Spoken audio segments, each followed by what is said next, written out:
Teen siblings Hasan and Shireen Zafar started working with street children when they were just 9 and 12 years old, when Shireen was shocked to learn that they were having no education. In response to this, they set up the street school in Karachi, which runs alongside the slums to support the children who roam the streets selling tissue papers and begging.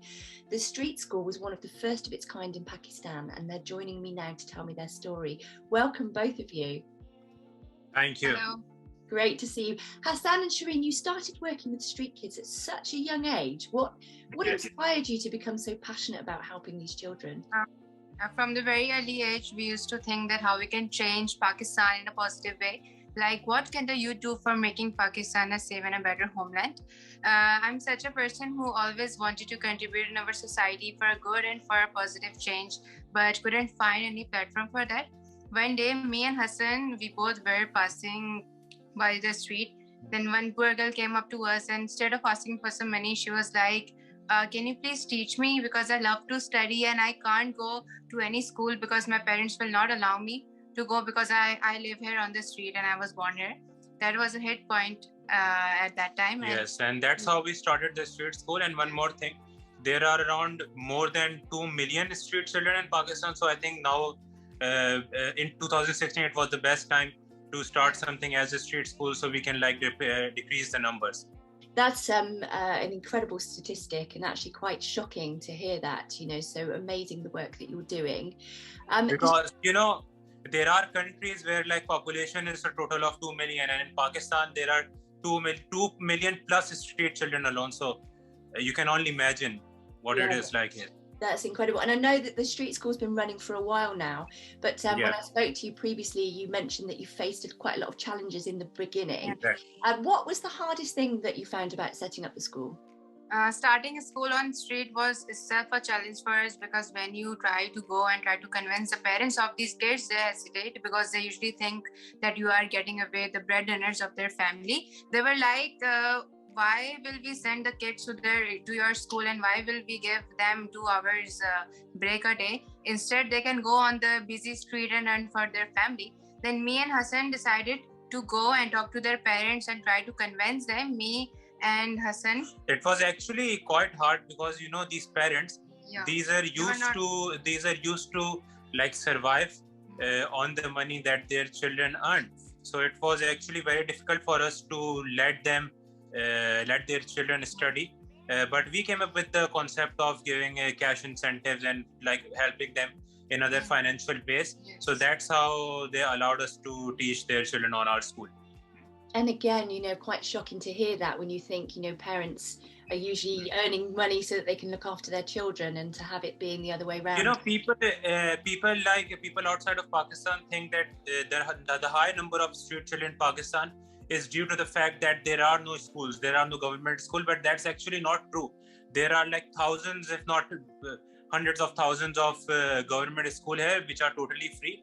But although the education system there is not very well, but still it does exist, and these children are still not going to those schools. The biggest reason for that is their parents, because their parents actually don't want their children to be in a school and study. Instead, they just want them to earn money for their family. Yeah, wow. Again, quite interesting to hear that, and to know that those schools were available, and that's the reason behind it. And I know the reason that you set up the school exactly where you did, so that they could go there. So talk us through a typical day at the street school. How many students do you have now, and what kind of activities are they participating in on a day-to-day basis? So actually, our usual day at the street school starts at around 4 p.m. and it's from 4 to 6 p.m. because it's the busiest time, where the streets are almost full of these children who are usually begging for money or selling stuff on the street. So our class starts at 4, and we have a total of 4 different classes, including English, Maths, Pakistan Studies, and Islamiyas, which are the basic subjects which are not common in other O-levels schools, which are common in my school as well. So we have around 8 different teachers there and around 80 students. Sometimes the number increases to 100 to 120, because it's a street school. We don't usually disagree. If anyone wants to come and study, they can, even though if they've not been the part of the street school from the past. But so yeah, the number increases and decreases, but we have a consistent of around 80, but they can go above and down sometimes.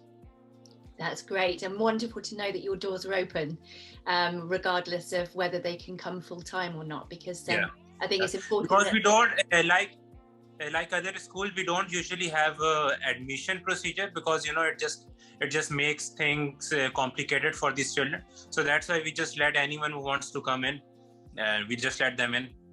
Yeah, that's wonderful, really, really wonderful, and really wonderful how much you've achieved to date with it. Because I know when I spoke to you previously, and you were telling me that at the beginning it was purely funded by friends and family in order to get the school off the ground. Has that changed now? And if so, how can people support the school? School is still funded by our parents and family. A little bit of support we get from outside, but still the main support system is from our family and friends. Yes. Oh, well, it's wonderful that your friends and family are so keen to support the school. Have you got any plans to set up any funds or anything for the school that people might be able to donate to? Yeah, we actually had plans for expansion in 2020, but then all this pandemic thing happened, and now we're slowly recovering from it, and we're trying to get back to where we were like in 2019. And we do have plans to expand the school to maybe to more areas of Pakistan. For that, obviously, we'll be needing funding. So we do have plans for that. All right, brilliant. Well, of course, as soon as you've got that funding set up, you'll have to share the link with us so that we can make sure people can access that. Yeah, absolutely. Would love to see it expand. And I suppose, you're talking about expansion of the school, but, a lot of your young lives have been doing the school and spending time doing that. What are your hopes and dreams and ambitions for the future, not just for the street school, but also for yourselves as individuals? Okay, if I talk about street school, obviously we have big plans. The primary plan is to get all the children off the street. There are 2.5 million children, so you get them off the street, get them admitted to schools, and just change the future of Pakistan. Because if these children, they are like in large number, if these children get educated, these children will obviously make a change. The country will get better. In our society, most of the people think that these kids are only left for bagging or becoming a part of a criminal mafia. That's not true. These kids are really brilliant, and they are the future of Pakistan. It's hard, but we have plans to get every single child off the street from Pakistan and into the schools. Yes. That's hugely ambitious, but really admirable and very, very inspiring that you intend to do that. And what about personally? What do you guys want for yourselves in the future? I haven't really thought about it. Most probably, I just want to become a good human being, and then let's see where life takes me. Well, I think you've already achieved that, both of you, in the absolute bucket loads with everything you're doing. It's really wonderful to speak to you both today. And again, as I said, if there's any way that anybody can support, then please make sure you share the links, because we can put them in the article. So that's wonderful.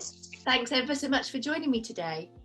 Thank you very much. It was really nice talking to you. Thank you.